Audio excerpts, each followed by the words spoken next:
안녕하세요. 결혼한 지 3년차 아이 없는 30대 초반의 가정주부입니다. 남편의 바람도 아니고 시어머니의 바람 때문에 이혼을 하게 될 거라 누가 상상이나 했을까요? 저와 남편은 지인의 소개로 만났습니다. 남편은 대기업에 다니는 직장인이고 저는 공무원입니다. 연애도 안 하고 회사 생활을 하는 저희 둘을 보고 딱하게 여긴 지인이 다리를 놔준 케이스예요. 결혼을 생각하고 만난 건 아닌데 말도 잘 통하고 여러모로 잘 맞는 부분이 많아서 결혼까지 하게 되었습니다. 평생을 공직에 계셨던 아버지와 알뜰하신 어머니 덕분에 저는 부유하진 않아도 부족함 없는 유년 시절을 보냈습니다. 대학교 졸업 후엔 곧바로 공무원 시험에 합격도 했으니 정말 평범하고 무난하게 살아왔어요. 그런 저에 반해 남편은 어렵고 복잡한 가정 환경에서 자랐더군요. 시아버지는 건설 현장에서 일하시던 분인데 남편이 고등학교에 들어갈 무렵엔 허리를 크게 다치시면서 현장 일을 더는 하실 수 없게 되었고 그 이후로는 소일거리를 찾아 하시면서 약간의 돈을 버시고 계셨습니다. 그럼에도 불구하고 시어머니는 일하기를 싫어하시는 분이라서 고등학교를 졸업한 이후에는 남편이 집안의 가장 역할을 도맡아 했다고 했습니다. 운 좋게 대기업에 입사해서 능력을 인정받아 본사까지 갈 수 있었던 특이 케이스라고 할까요? 아무튼 다니는 회사가 대기업이라 연봉도 높은 편이고 그래서 딱히 재정적으로는 걱정이 없을 줄 알았지만 막상 결혼 이야기가 나오면서 서로의 재정 상태를 오픈했을 때 솔직히 좀 충격적이었습니다. 당시 남편이 대기업을 다닌 지 7년 차였음에도 불구하고 모아둔 돈이 거의 없었거든요. 하지만 돈이야 앞으로 같이 살면서 모으면 된다고 생각했기에 큰 문제로 느껴지진 않았네요. 상견례 당시의 일입니다. 집 문제도 그렇고 혼수와 예단은 어떻게 할 건지 저희 부모님께서 여쭤보셨습니다. 사실 저희 부모님은 어느 정도 남편 사정을 알고 계셨지만 그래도 어른들이 어떻게 생각하고 계신지 한번 이야기는 들어봐야 하지 않겠냐고 그러셨거든요. 시어머니께서는 너무나 당당하게 집을 사주실 거라고 하셨습니다. 저나 남편이나 생각지도 못한 이야기였기에 깜짝 놀랐지요. 그 이야기를 들으신 저희 부모님도 그렇게 해주시면 저희도 혼수와 예단은 집에 맞춰서 해서 보내시겠다고 그러시더군요. 그렇게 상견례를 마치고 이틀 뒤에 남편을 만났습니다. 남편 얼굴이 안 좋기에 무슨 일이라도 있냐고 물으니 집 때문에 그런다고 하더라고요. 그래서 무슨 일이냐고 못 해주신다고 그러시냐 물었더니 너무 어이없는 소리를 들었다고 하더군요. 시어머니 말씀이 남편더러 대출을 받아서 집을 사고 저희 집에다가는 그걸 시댁에서 사줬다고 하랬답니다. 그래야 당신 체면이 살고 저희 집에서 받을 거 다 받을 수 있다고요. 그 이야기를 듣는데 어이가 없어서 그럼 그 대출은 어떻게 갚으라고 하셨냐 물으니 그런 이야기는 없으시더래요. 한마디로 일단 저질러 놓으면 별 수 있냐 이거더라고요. 저는 그렇게는 안 된다고 했고 남편도 그럴 생각은 추호도 없다면서 월세로라도 시작하자며 미안하다고 하더라고요. 결국 친정부모님께도 이 사실을 말씀드렸습니다. 그러자 친정부모님도 어이가 없다 하시면서 그럼 허례허식은 다 빼고 하는 대신 작은 전셋집 하나는 당신들이 마련해 주시겠다 하더군요. 대신 앞으로 시어머니에게 휘둘리지 말고 둘이서 열심히 모아가면서 살라고 하셨습니다. 그렇게 저희는 친정의 도움과 약간의 대출을 받아 결혼식을 올렸습니다. 결혼식 당일날 예단도 하나 못 받는 시어머니는 세상 천지에 자기밖에 없을 거라며 아주 팔자가 박복하다고 한탄을 하시더군요. 자기 아들 장가가는 날인데요. 어찌나 푸념을 늘어놓으시던지 들어오던 복도 달아나겠다 싶었습니다. 그래도 결혼식을 올릴 때까지 시어머니가 좀 특이하다고만 생각했지 이렇게 상식 밖의 행동을 하시는 분인지는 상상도 못했습니다. 시어머니는 주변 사람들을 무시하고 깔보기가 일쑤였습니다. 가짜 명품으로 온몸을 휘감고 다니시면서 마치 있는 집 사모님 행세를 하는 일이 취미셨지요. 같이 식당에 가면 일하는 사람들한테 어찌나 함부로 대하시는지 같이 앉아있는 제가 낯뜨거워 견딜 수가 없을 정도였습니다. 한 번은 다 같이 고깃집에 갔는데 특정 회사의 막걸리를 찾으시더라고요. 종업원이 없다고 하니까 팁이라며 1,000원을 주시고는 가서 사오라고 하는 거예요. 종업원이 이러지도 저러지도 못하고 쩔쩔매고 있기에 제가 다녀온다고 하니 종업원을 가리키며 손님을 위해 이런 일하라고 저런 것들이 있는 거라며 손님이 왕인 줄 모르냐고 저더러 가만히 있으라고 하시더군요. 종업원은 제가 보기에도 갓 20이나 넘었을까 싶은 어린 친구였어요. 결국 제가 종업원한테 미안하다고 가보라고 했더니 시어머니께서는 제가 당신을 사람들 앞에서 망신줬다면 난리를 치더군요. 결국 남편이 시어머니를 가게 밖으로 모시고 나갔고 저는 종업원을 비롯해 가게 사람들한테 소란을 피워 죄송하다며 몇 번의 사과를 해야만 했습니다. 뉴스에라도 나오는 거 아닌가 며칠을 걱정하며 보냈을 정도예요. 하지만 이뿐만이 아닙니다. 시어머니께서는 키워준 값을 해야 하지 않겠냐며 결혼 직후 저와 남편에게 금전적 요구를 해오셨습니다. 원래 저희는 결혼하고 1년 정도 신혼을 즐긴 뒤 아이를 가질 생각이었어요.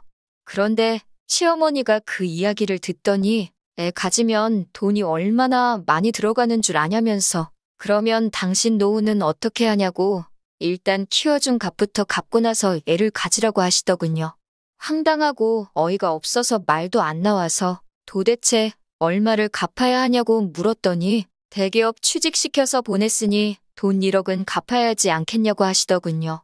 저도 남편도 그 말에 아무 말도 잊지 못하고 한마디 대답도 못하고 있는데 옆에서 시아버지께서 당신이 애들한테 해준 게 뭐가 있어서 그런 소리를 하냐며 저희 보고 신경 쓰지 말라고 하셨습니다.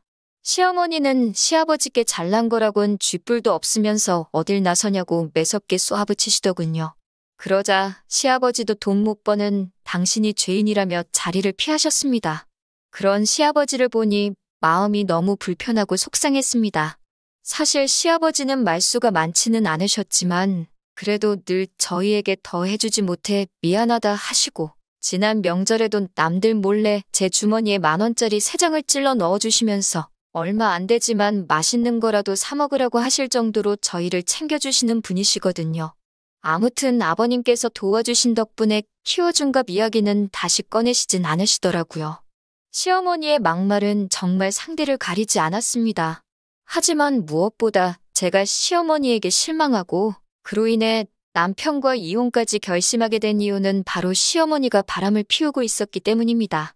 전셋집을 알아보던 당시 남편은 가능하면 시댁에서 멀리 가지 않았으면 좋겠다고 하더군요. 시아버지가 아무래도 허리가 안 좋으시니까 혹시 무슨 일이라도 있으면 바로 옆에서 챙겨드릴 수 있으면 좋겠다고요. 또 마침 시댁이 제가 일하는 곳과 가까운 편이라 굳이 싫다고 하기도 애매해서 그러자 했고 그렇게 시댁에서 한 15분 정도 거리에 전셋집을 구했습니다. 그런데 최근 들어 시어머니가 자꾸 저희 집에 오고 싶어 하시더라고요. 그리고 오시면 그렇게 제 가방이나 옷을 기웃거리시고 빌려달라 하시고 떼를 쓰시는 겁니다. 신우랑은 연을 끊고 사니 저를 딸처럼 생각하신다나요. 그 말을 고지 곧대로 믿지도 않았지만 그래도 또 빌려달라는데 싫다고 하기도 뭐하고 해서 너무 비싸지 않은 가방이나 스카프 같은 것들은 종종 빌려드렸습니다.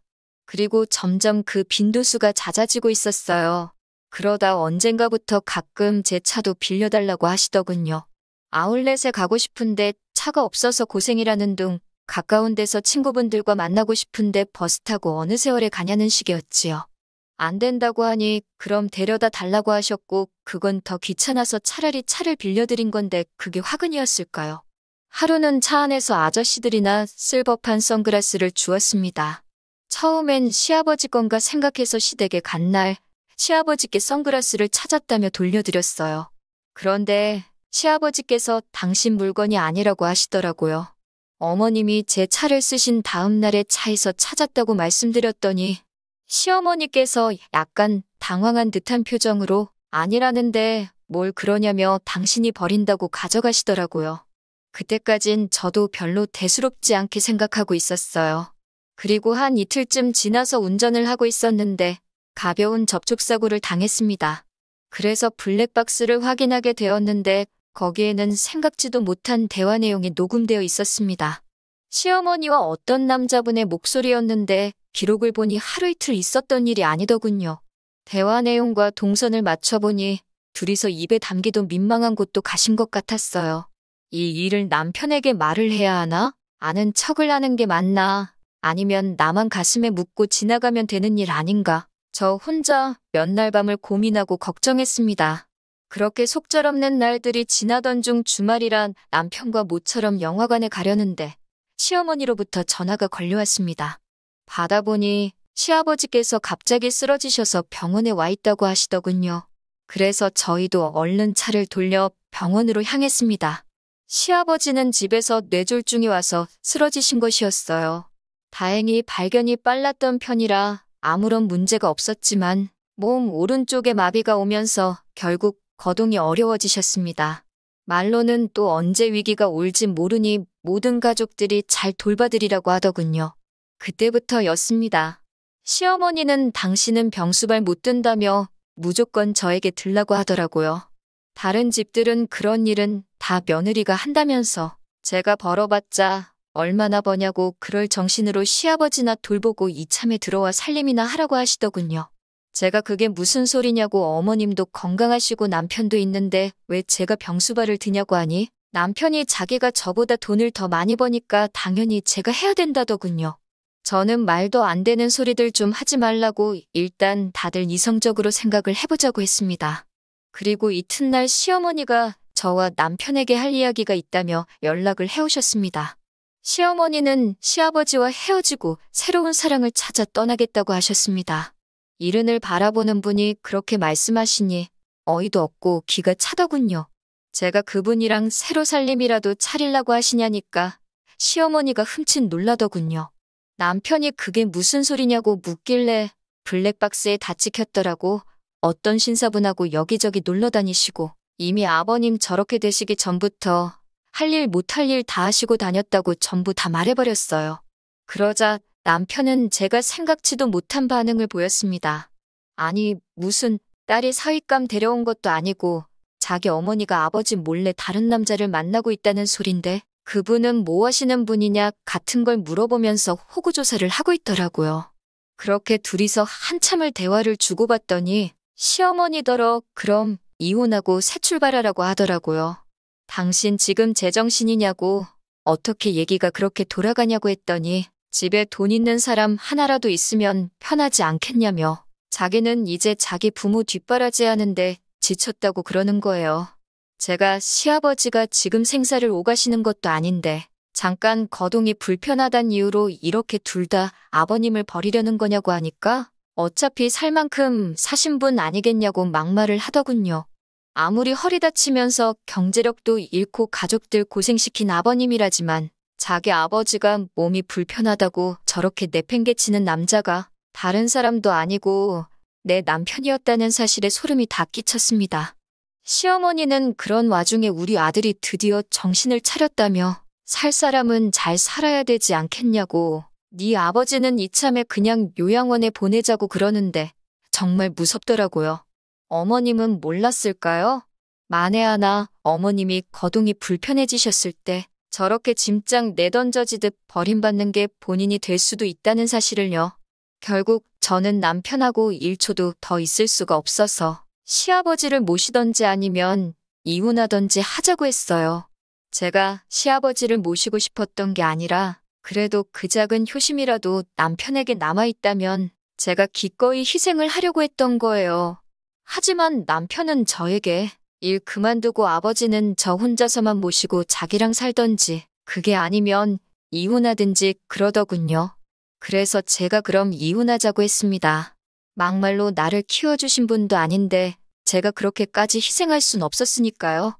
힘든 순간도 있었지만 결혼 생활이 이런 거겠지라고 생각하며 스스로 마음을 달래고 살았는데 이렇게 끝날 줄은 몰랐네요. 며칠 뒤 남편과 서류 정리를 한 뒤 시아버지를 찾아가 제가 알고 있는 사실과 그동안 있었던 일을 다 털어놓았습니다. 시아버지는 눈물을 훔치시곤 한참 동안 말없이 계셨습니다. 그러더니 당신이 저희 결혼할 때 하나도 못해준 게 마음에 걸린다며 정말 미안하다고 하셨습니다. 그러시곤 시아버지는 제 결정을 이해한다며 미안해하지 말라고 제 손을 꼭 잡아주셨어요. 한순간 차가워진 남편과 협의 이혼을 마치고 얼마 지나지 않아 시아버지와 시어머니도 이혼을 하셨다는 이야기가 들려왔습니다. 시어머니는 그 신사분과 살림은 합쳤지만 그쪽 자녀들이 크게 반대하여 호적에도 못 올라가고 그냥 살림만 해주는 형세인가 보더군요. 멍청한 남편은 돈 많다는 그 집안 아들이라도 될 줄 알았는지 잘 다니던 회사까지 때려쳐가지고 백수 신세가 되었고요. 그 이후로는 제가 아주 다른 지역으로 옮겨가면서 관심 끊고 살았습니다. 그러다 1년쯤 지났을 무렵 모르는 번호로 전화가 걸려왔습니다. 받아보니 전 남편이더라고요. 전 남편은 시아버지가 돌아가셨고 서류 정리를 하다 보니 사망보험이 있는데 수익자가 저로 되어 있다면서 이게 무슨 일이냐고 묻더군요. 저도 금시초문이라 모르는 일이라고 하니 빨리 보험회사에 연락해보고 돈 내놓으라고 하더라고요. 황당하고 어이없었지만 무슨 일인가 싶어 남편 말대로 보험회사를 찾아가니 남편 말대로 제가 3천만 원을 받게 되어 있더라고요. 그 길로 곧장 변호사를 찾아 물어보니 이건 법적으로 제 돈이라고 나눌 필요가 없다고 하더군요. 하지만 아직까지 그 돈은 손도 못 대고 있습니다. 감히 쓸 수가 없더라고요. 만약에 제가 모셨다면 더 오래 살아 계셨을까 그런 후에 눈물만 자꾸 나네요. 긴 이야기 들어주셔서 감사합니다. 오늘의 사연은 여기까지입니다. 구독과 좋아요, 알람 설정해주시면 앞으로 더 좋은 사연으로 찾아오겠습니다. 감사합니다.